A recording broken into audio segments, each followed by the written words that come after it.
If you or someone you know is raising a special needs child, you know how rewarding as well as challenging it can be. Our next guest has 8 tips to help you inspire you on your journey. Bill Corbett is an expert who helps parents raise responsible and cooperative kids and teenagers. He is also the author of Love, Limits, and Lessons. Bill, welcome back to Connecticut Style.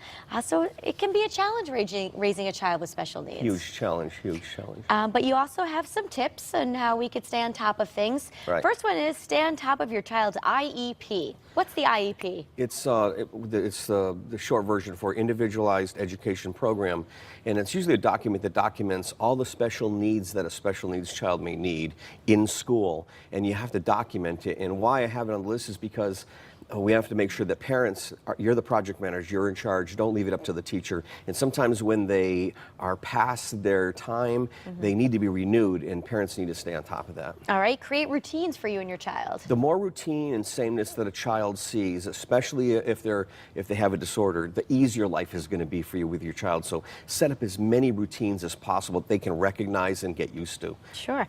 Speak in a quiet tone and remain calm.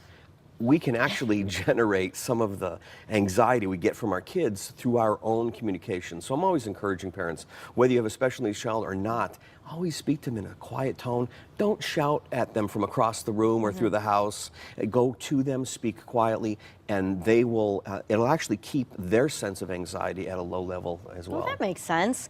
You recommend using visual timers, and again, back on the schedule and routines. Yeah, there's 2 things. It's called a visual timer. It has a red dial, and so it disappears. The red disappears, so it tells the child how much time they have left. And also visual schedules. It shows them all the sequence of events with little cartoons or images like shoes, backpack, homework. And when they see that laid out in sequence, they become much easier to care for. Yeah, they know what's coming up next. It makes sense. You mentioned it's important to have an iPad or iPod ready to go. I'm not a big proponent of letting kids on iPods. I know you're not.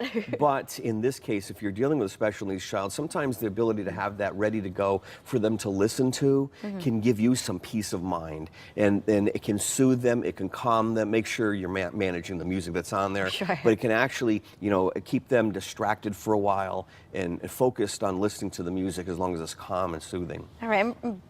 Next, you say make sure you create time for your non-special needs children. Well, now it can get overwhelming, right? Yeah. Now that we focus primarily on the special needs child, now it's back on you and the family. So the first thing is sometimes you may have incidences of jealousy and resentment for your non-special needs children who are seeing their brother or their sibling getting more special attention. Sure. So make sure you set up dates with your other children so they feel like they're taken care of. All right. You say take care of yourself, and then lastly, surround yourself with encouraging people. It can be very easy to have people always picking at you and discouraging you. So make sure that the inner circle you pick are people that are encouraging to you. That makes sense. Bill Corbett, where can we find more information about you and your book? www.cooperativekids.com. Pretty easy stuff there. Thank you so much for the information. We're just about out of time today, everyone.